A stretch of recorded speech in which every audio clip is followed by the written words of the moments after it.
It's Passover week and it's Wednesday. Jesus is up and back in Jerusalem and the temple courts as soon as the city gates are opened. The crowds are still listening intently to his teaching, and he will still be healing people. The religious leaders are also up to their old tricks, trying to trip Jesus up with bizarre, even contentious questions, but always end up tripping themselves up when they come against his far greater wisdom. But there is also a higher plan being worked out before everyone's eyes, which people did not notice.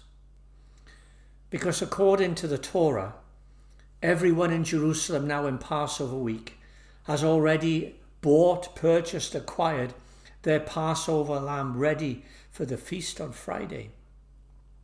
Because Moses said way back in Exodus that between the 10th and 14th day, every family that had acquired a lamb had to test and examine the lamb to ensure that it is without blemish and without fault.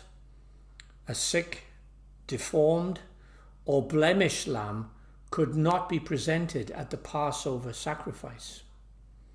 And so in fulfillment of scriptures, as Jesus being the Passover lamb, these 4 or 5 days are periods of testing for him.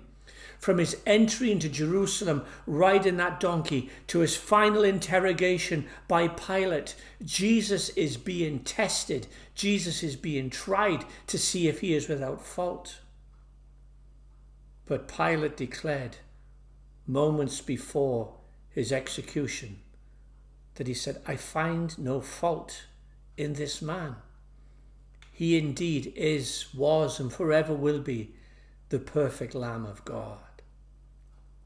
As Jesus and his disciples were leaving the temple that day, apparently a little earlier, Jesus dropped the bombshell and he said these words, as you know, the Passover is in 2 days' time, and the Son of Man will be handed over and crucified.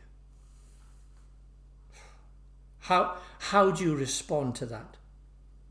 The disciples were speechless.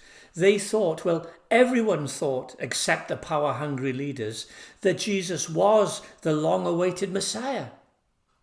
So how can the Messiah die, let alone be hung up on a Roman cross, which is the most cruel and terrible way to die? It just didn't make sense. It was a curse to be hung up. How can the Messiah do this? How can Jesus say this? It must have been a deep in thought moment as this group crossed the Kidron and back onto the Mount of Olives. And maybe, this is my imagination, maybe just one of the disciples, just to break the silence, just to say something, to say anything, just commented on, look how magnificent this temple is. Jesus initially didn't say anything until he sat down on the Mount of Olives and they all took in the panorama of this temple. He then dropped another bombshell. He said these words, see all these temple stones? Not one will be left standing upon another. Everything will be thrown down. That was the second bombshell. First, Jesus saying that he's going to be crucified in 2 days' time, and then the temple itself would be destroyed. As far as the disciples are concerned, their world just fell apart. Have you ever had a day when your world just fell apart? But little did the disciples know or realize or appreciate that in the words of Jesus, there was a greater plan being outworked before their very eyes. But at that time, that news was devastating. It seemed senseless, cruel, unfathomable. God cannot be at work at this moment in time if he's saying things like this. Maybe, listener, you maybe right now going through something that appears senseless, cruel and unfathomable.